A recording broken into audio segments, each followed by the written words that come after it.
Ir Krievijā cietumi, no kuriem noziedznieki baidās vairāk nekā no nāves soda. Iedomājies, ka esi ieslodzīts pašā augstajā Arktikas lokā, kur katra diena šķiet kā bezgalīgs sods. Šeit tiek ievietoti vissmagākie noziedznieki, sākot no sēriju veida slepkavām līdz teroristiem, un viņiem gandrīz nav cerību izplūt brīvībā. Tāpēc nāc, izpētīsim šo cietumu tumšo pasauli. Bet pirms mēs sākam, varbūt vari uzspiest patīk šim video, kas mums, satura veidotājiem, ir ļoti svarīgi. Liels paldies jums, un tagad sāksim! Iedomājies cietumu, no kura cilvēki baidās vairāk nekā no nāves soda. Krievijā ir vieta, kur noziedzniekus nosūta tā, ka viņi nekad vairs netiek ārā. To sauc par Polar Allfighter. Cietums, kas atrodas valsts augstākajā daļā, pašos ziemeļos, netālu no arktiskā loka. Polārā pūce, jeb oficiāli zināms kā soda kolonija numari 18, atrodas Carp, Jamalonencu autonomajā apgabalā. Tas atrodas pie Sobupas un ir ieskauts bezgalīgos sniegos. Šī vieta ir viena no retajām, sevišķi stingra režīma cietumiem Krievijā. Šeit tiek ievietoti visbīstamākie un visvairāk baidītie noziedznieki. No sēriju veida slepkavām līdz kanibāliem vai cilvēkiem, kuriem piespriests mūža ieslodzījums. Padomju Savienības laikā šo vietu izmantoja kā daļu no piespiedu darba nometnēm, kur ieslodzītos nodarbināja smagos projektos, piemēram, dzelzceļa būvniecībā. Taču 2004. gadā tā oficiāli tika pārveidota par speciālu cietumu tikai tiem, kuriem piespriests mūža ieslodzījums. Pašlaik tā spēja uzņemt vairāk nekā 1000 ieslodzīto. Taču visiem, kas šeit atrodas, gandrīz vairs nav cerību tikt brīvībā. Tomēr ceļš līdz Polārās pūces cietumam ir ārkārtīgi grūts. Vispirms jābrauc ar vilcienu no Maskavas līdz tuvākajai stacijai, un tas aizņem vairāk nekā 2 dienas.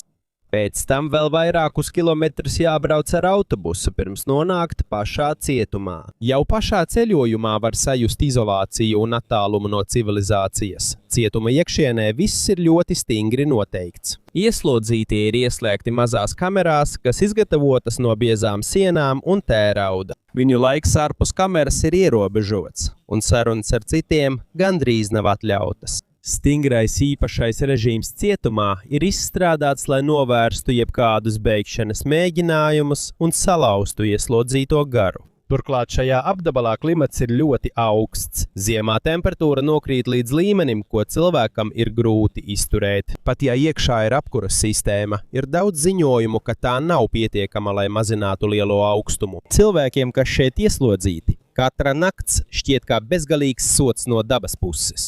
Papildus augstumam lielākās ciešanas ieslodzītajiem sagādā dziļā vientulība. Ģimenēm ir grūti šeit nokļūt, tāpēc lielākā daļa ieslodzīto gandrīz nesaņem apmeklētājus. Viņa saikne ar ārpasauli pamazām pārtrūkst, līdz tā pilnībā izzūd. Šī iemesla dēļ daudzi no viņiem mirst cietumā un tiek apglabāti tuvējā kapsētā.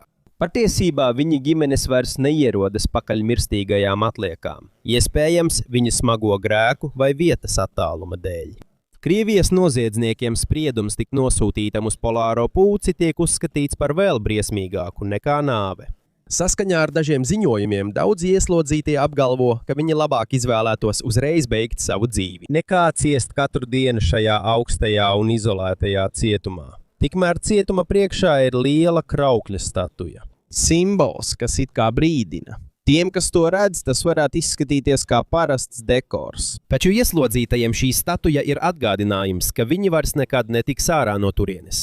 Viens no vispazīstamākajiem ieslodzītajiem Polārās pūces cietumā ir Aleksandrs Piķuškins, kurš labāk pazīstams kā Šaha dēļa slepkava. Viņš kļuva pazīstams kā viens no nežēlīgākajiem sēriju veida slepkavām mūsdienu Krievijā. Viņa plāns bija nogalināt pietiekami daudz cilvēku, lai aizpildītu visas Šaha dēļa rūtiņas.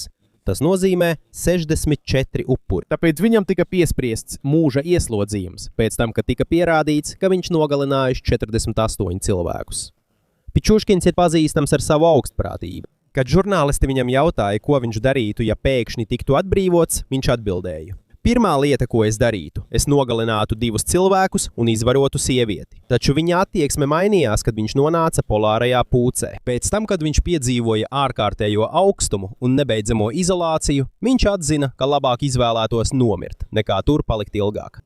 Izņemot viņu, vēl viens ieslodzītais, kuru aizved uz polāro pūci, bija Haša Kolevs, vienīgais izdzīvojušais no teroristu grupas, kas uzbruka skolai Beslanā. Minētajā uzbrukumā tika nogalināti vairāk nekā 300 cilvēku, no kuriem lielākā daļa bija bērni. Tāpēc viņam tika piespriests mūža ieslodzījums, un viņš tika nosūtīts uz polāro pūci. Viņa kamera ir tik maza, ka viņš gandrīz nevar izstiepties. Viņš var tikai stāvēt vai sēdēt, bet nevar normāli apgulties. Iedomājies, pat bērns tur nevarētu apgulties. Šāda veida apstākļi nav tikai fizisks sods, bet arī acīmredzama psiholoģiska spīdzināšana. Turklāt tur atradās arī Jevgeņijs Anatoljevičs Cioplinskis, kurš pazīstams kā Solikamskas bārenis. Viņš ir sērija veida slepkava, kurš nogalinājis 6 cilvēkus. Viņam tika piespriests mūža ieslodzījums, un viņš tika nogādāts arī uz polāro pūci, taču viņa prāts neizturēja milzīgās ciešanas cietumā. Saistībā ar to tika konstatēts, ka Cioplinskis izdarījis pašnāvību, un viņš tika apglabāts kapsētā tieši blakus cietumam. Ikdienas dzīve polārajā pūcē ir pilna ciešana. Katrs ieslodzītais tiek stingri uzraudzīts, un viņiem gandrīz nav nekādu tiesību. Viņiem ir aizliegts brīvi sarunāties. Viņa laiks ārpus cietuma kameras ir stingri ierobežots un vienmēr notiek apsardzes pavadībā. Daudzi ieslodzītie cieš no depresijas, smagas trauksmes un sajūtas, ka skumjas viņus pamazām pārņem. Patiesībā ēdiens bieži vien nav pietiekams. Tas ir augsts un grūti norijams. Arī gulēšana nav vērta, jo gulta ir ļoti plāna, un augstais gaiss ieplūst pat pašā kamerā. Ir arī ziņojumi par vardarbību un ļaunprātīgu izturēšanos no sargu puses, kas vēl vairāk pasliktina ieslodzīto stāvokli. Ja paskatās uz visu kopumā, ir skaidrs, kāpēc daudzi noziedznieki saka, ka labāk nomirt nekā dzīvot polārajā pūcē. Ja pat labi zināmi noziedznieki, kuri pieraduši pie vardarbības, baidās un padodas šeit, ko gan varētu just parasti cilvēki. Polārā pūce nav vienkāršs cietums. Tas ir simbols nežēlīgākajam liktenim, kāds noziedzniekam Krievijā var piemeklēt. Tāpat arī ieslodzītie tiek izvietoti dažāda veida kamerās. Viņi var būt vieni ar vienu kameras biedru vai arī ļoti šaurā telpā, kādā atrodas slavenais terorists Nurs Pašikulājevs. Pat ja kamerā ir gulta, stingri aizliegts apgulties vai sēdēt dienas laikā. Tikai iestājoties naktsmieram viņi drīkst apgulties. Tāpēc no pamošanās līdz gulēpiešanai viņi visu dienu stāv kājās. Tā ir psiholoģiska spīdzināšanas forma, kas pamazām sagrauj viņa saprātu. Taču viņiem ir atļauts iziet ārā uz tā saukto vingrošanu gandrīz 90 minūtes katru dienu. Taču tā nav īsta vingrošana. Vieta, uz kuru viņi dodas, patiesībā ir vēl viens būris. To ieskauj augsts betona žoks un pārklāja metāla jumts. Viņi redz tikai nelielu daļu no debesīm.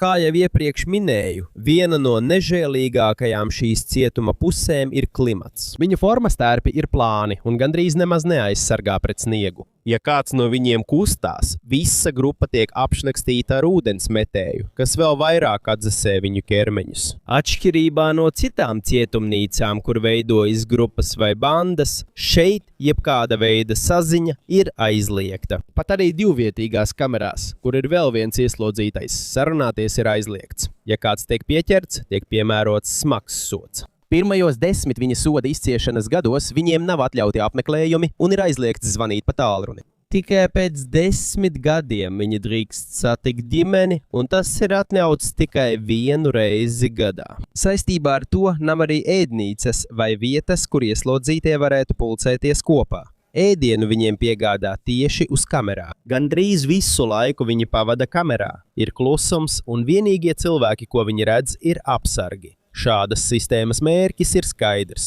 Neļaut viņiem veidot savstarpējas saites, salauzt viņu garu un atņemt jebkādas cerības. Dažiem tas šķiet taisnīgi, jo ieslodzītie šeit ir noziedznieki, kuri izdarījuši nežēlīgus noziegumus, piemēram, slepkavības, terorismu un citus šausmīgus darbus. Tomēr, neskatoties uz to, daudz arī saka, ka sods ir pārāk bargs. Turklāt, atrodoties Polārās pūces cietumā, ieslodzītajiem ir pilnībā pārtraukta jebkāda saziņa ar ģimeni. Lielākā daļa viņu radinieku uzskata, ka nav jēgas viņus vairs satikt. Katru dienu ieslodzītie redz tikai apsargus un citus ieslodzītos. Viņiem nav nekādas saiknes ar ārpasauli, tāpēc viņa pasaule griežas tikai ap augsto un skarbo cietumu. Ikdienas dzīve cietumā ir vienveidīga. Ir fiziskas spīdzināšanas, garīgas mocības un liels trūkums, ēdiens, medicīniskie pakalpojumi. Arī viņu ēdiens katru dienu nemainās. Tas ir vienāds un atkārtojas atkal un atkal. Pat tādas vienkāršas lietas kā radio klausīšanās vai filmu skatīšanās tiek kontrolētas no apsargu puses. Tikai viņi izvēlas, kādu programmu klausīties vai kādu filmu skatīties. Un tas notiek tikai vienu reizi nedēļā. Katrs ieslodzīto solis ir noteikts, sākot no pastaigu laika līdz gulētiešanas laikam. Patiesībā gandrīz neiespējami izbēgt no Polārās pūces cietuma. Pirmkārt tāpēc, ka drošība ir ārkārtīgi stingra. Cietumā katrā kamerā ir 3 dzelzs durvis, un to ieskauj 5 augtu dzelzs žogu slāņu. Apkārt tam patrulē bruņoti sargi un lieli suņi, kurus sauc par Kaukāza aitu suņiem. Suņi ir apmācīti būt agresīvi un uzreiz uzbrukt pēc pavēles. Otrkārt, pati atrašanās vieta ir vēl viens iemesls, kāpēc neviens nevar izbēgt. Cietums atrodas arktiskā loka vidū, ļoti tālu no civilizācijas. Saistībā ar to bija viens ieslodzītais, kurš mēģināja izbēgt. Viņu sauc Aleksandrs L. Stratovs, kurš pazīstams kā asiņainais taksometra vadītājs. Viņš bija zagles un sērijas slepkava, kurš nogalinājis 6 pasažierus. Tāpēc viņam tika piespriests mūža ieslodzījums, un viņš tika nogādāts uz Polāro pūci. 3 gadus pēc ieslodzījuma viņš mēģināja izbēgt, kamēr pastaigājās kopā ar apsargiem. Viņš izmantoja mazu metāla gabalu, lai durvis pilnībā neaizvērtos. Tad viņš skrēja un uzrāpās pāri žogam. Bet, kad viņš nokāpa lejā, viņu uzreiz sagaidīja izsalkuši un uzbrukšanai gatavi suņi. Lai gan apsargi apturēja suņus, viņa ievainojumi jau bija nopietni. Viņu atveda atpakaļ un ieslodzīja vienā kamerā vienatnē. Pēc dažiem mēnešiem viņš nomira.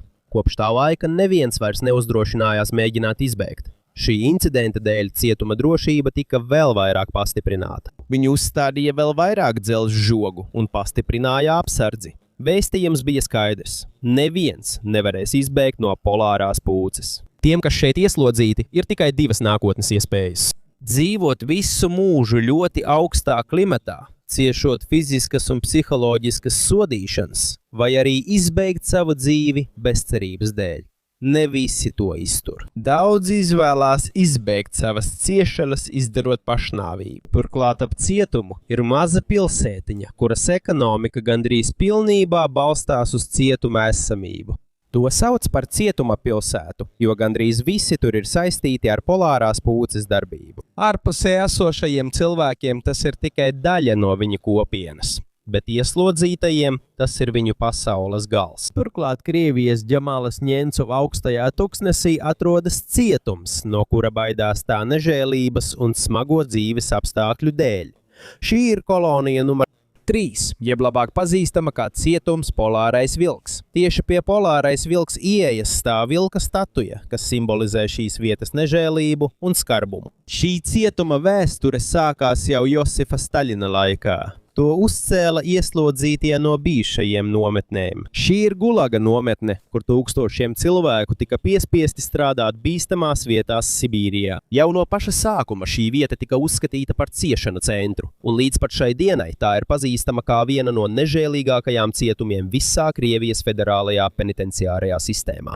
Polārā vilka cietumā ir ieslodzīti vairāk nekā 1000 ieslodzīto. Katru dienu viņiem jāiztur ārkārtējs augstums, gandrīz nesātīga pārtika un atkārtota vardarbība no visu apsargu puses. Naktis ir vissmagākais pārbaudījums. Pat ja temperatūra pazeminās, tur nav pienācīgas apkures sistēmas. Dažās cietuma kamerās nav īsta radiatora, un dažreiz tas vienkārši ir piestiprināts pie sienas. Ja ieslodzītais pārkāpj noteikumus, viņš var nonākt soda izolatorā. Ir aptuveni 20 šāda veida kameru, kur ieslodzītos pilnībā izolē, bez jebkādas saziņas ar ārpasauli. Pēc kāda bijušā ieslodzītā teiktā, vienīgais veids, kā šeit izdzīvot, ir bez šaubām un jautājumiem pakļauties sargu prasībām. Šajā vietā valda bailes un neusticēšanās. Bieži vien ieslodzītos mudina ziņot vienam par otru, tāpēc ir gandrīz neiespējami sadarboties vai iegūt īstus draugus. Rezultātā katrs vienmēr ir satraukts, vienmēr piesardzīgs un nav neviena, kam varētu uzticēties. Pat pie vismazākās kļūdas pastāv iespēja tikt ievainotam vai sodītam. Viens no šeit pazīstamākajiem ieslodzītajiem ir Platons Lebeģevs, uzņēmējs, kurš tika ieslodzīts uz 8 gadiem par apsūdzībām, kas saistītas ar nodokļu nemaksāšanu, naudas atmazgāšanu un piesavināšanos. Šeit ir arī ieslodzītie, kurus uzskata par valdības pretiniekiem. Viens no viņiem teica, ka tiklīdz tu pārkāp vārtus, tev uzreiz atgādina, ka esi šķīstītavā, ka tev nav nekādu tiesību un nav neviena, pie kā vērsties ar sūdzību. Taču sods nebeidzas tikai ar badu un augstumu. Daudzi ieslodzītie stāstīja par atkārtotiem elektrošokiem un sišanu no apsargu puses. Bija arī gadījumi, kad viņus ieslodzīja metāla kastē, kur viņiem bija jāpaliek saliektā vai sakļautā pozā, it kā viņi vēl būtu mātes vēderā. Šaurības un nērtās pozas dēļ viņi gandrīz nevarēja elpot. Šis ir viens no nežēlīgākajiem spīdzināšanas veidiem, ko piedzīvoja ieslodzītie Polārvilka cietumā. Neskatoties uz visu šo, daži saka, ka labāk tomēr nonākt Polārvilka cietumā nekā Polārpūces cietumā. Taču tas nenozīmē, ka dzīve Polārvilka cietumā ir viegla. Šeit katra diena ir kā bezgalīga cīņa par izdzīvošanu. Tagad jautājums ir šāds. Pat ja šeit ieslodzīto cilvēku noziegumi ir smagi, vai viņi ir pelnījuši šāda veida sodu? Papildus jau minētajam, Butirkas cietums ir viena no vecākajām ieslodzījuma vietām visā Krievijā. Tas tika dibināts Katrīnas lielās valdīšanas laikā. Sākotnēji tas kalpoja kā cietums tiem, kurus uzskatīja par valsts ienaidniekiem, piemēram, revolucionāriem un cilvēkiem, kas iebilda pret valdību. Laikam ejot, tas joprojām bija pazīstams kā vieta, kur tiek ievietoti tie, kurus uzskata par bīstamiem un grūti kontrolējamiem. Tā ir viena no lielākajām cietumiem Maskavā, un līdz pat šai dienai tā joprojām darbojas. Ilgu laiku Butirkas sienas ir bijušas liecinieces dažāda veida ieslodzītajiem, no teroristiem, zagļiem un noziedzniekiem līdz politiķiem un valdības kritikiem. Cietuma ilgās darbības laikā tā sienās ir ieslēgta visas valsts vēsture. Taču vēl biedējošāka par vēsturi ir pašreizējā situācija iekšpusē.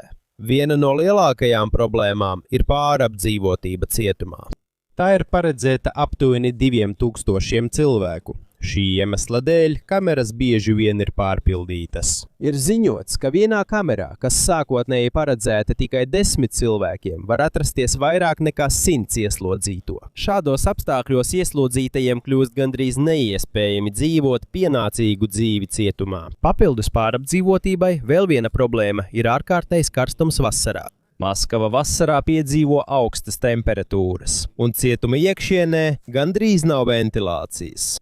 Kad ārā ir karsts, šaurajās kamerās iekšā ir vēl karstāk. Ieslodzītie ir iespiesti šaurās un tumšās vietās, kur gandrīz nevar kustēties. Un tas izraisa ātru saslimšanu un ķermeņa nogurumu. Pārāk lielā pārpildītība apgrūtina arī higienas uzturēšanu. Daudzas kameras ir netīras. Bieži vien ir sajaukta sviedru, dūmu un netīruma smaka. Uz sienām un griestiem ir pelējums un iekārtas ir bojātas.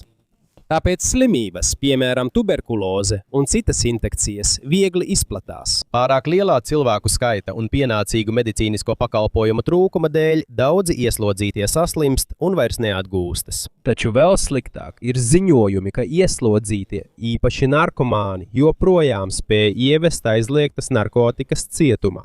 Piegāžu trūkuma dēļ daudzi ieslodzītie ir spiesti dalīties ar vienu un to pašu šļirci. Tāpēc tādas slimības kā aids izplatās ļoti ātri. Šī situācija vēl vairāk pasliktina viņu stāvokli. Un daudzi mirst ne tikai pārpildītības un karstuma dēļ, bet arī infekcijas slimību dēļ, kuras gandrīz nav iespējams kontrolēt cietuma iekšienē. Ir pat baumas, ka daži cietuma amatpersonas apzināti pieļauj šādu situāciju kā sodu ieslodzītajiem, kuri izdarījuši smagus noziegumus, piemēram, slepkavību, dumpi un pretošanos valdībai. Patiesībā dažiem apstākļu butirkas cietumā ir vēl smagāki nekā pats nāves sods. Salīdzinot ar citām cietumnīcām, piemēram, Polāro pūci, kas ir pazīstama ar ārkārtīgu augstumu, butirka ir tieši pretēji. Šeit karstums, pārpildītība un slimību izplatība nogalina ieslodzītos. Abos gadījumos ir redzams, ka neviens nevar izbēgt no smagām ciešanām. Tāpēc abas šīs cietumnīcas tiek uzskatītas par vienām no visbaisākajām ieslodzījuma vietām visā Krievijā.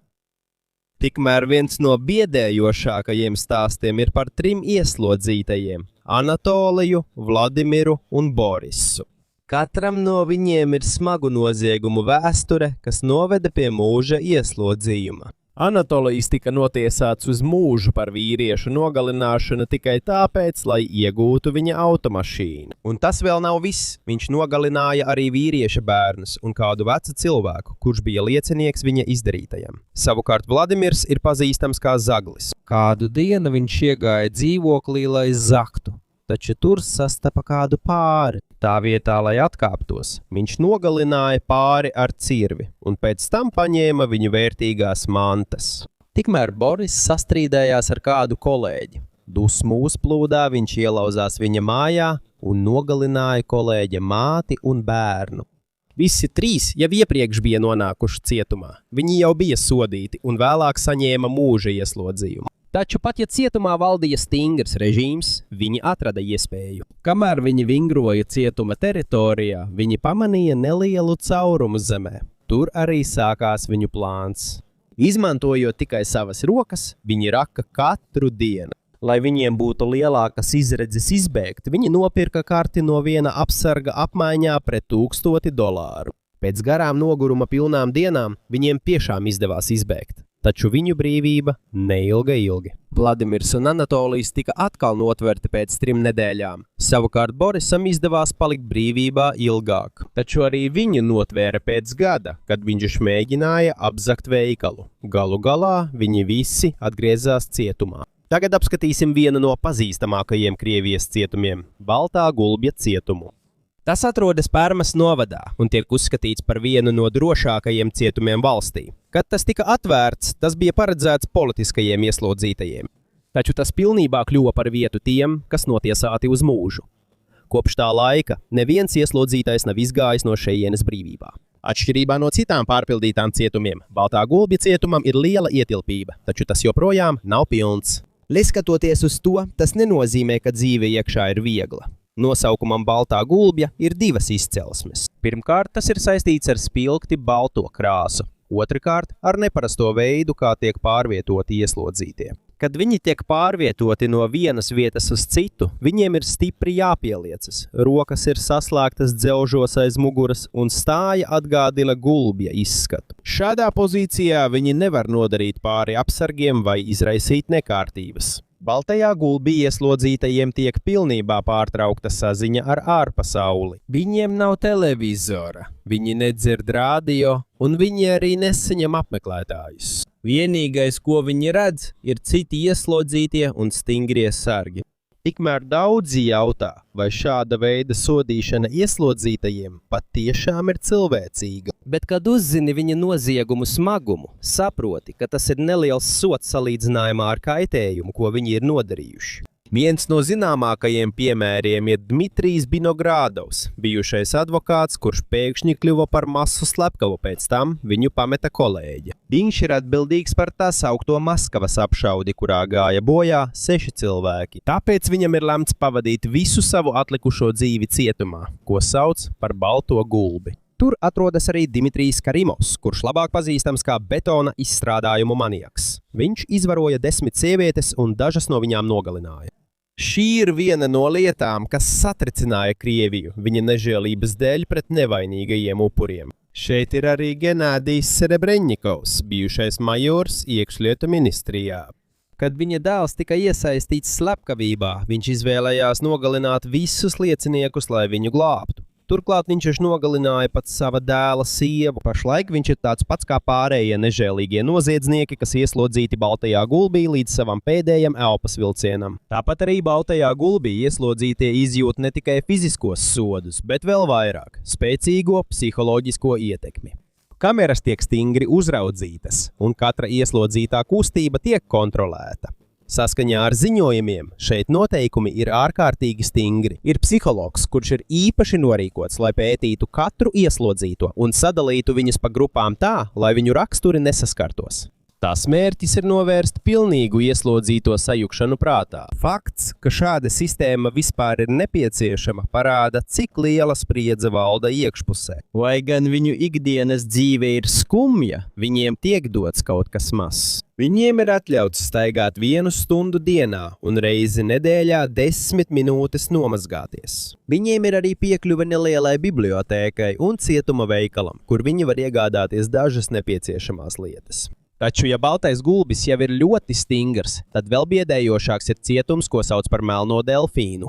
Tas ir pazīstams kā vissmagāko noziedznieku mājvieta, sākot no sēriju veida slepkavām un teroristiem līdz pat kanibāliem. To sauc par Melno delfīnu, jo tieši pie cietuma ieejas atrodas melna delfīna statuja. Melnajā delfīnā katrs ieslodzītais ir izolēts stingri apsargātās kamerās ar 3 dzelzs durvīm. Nav nekādas iespējas izkļūt neizejot cauri stingriem kontrolpunktiem.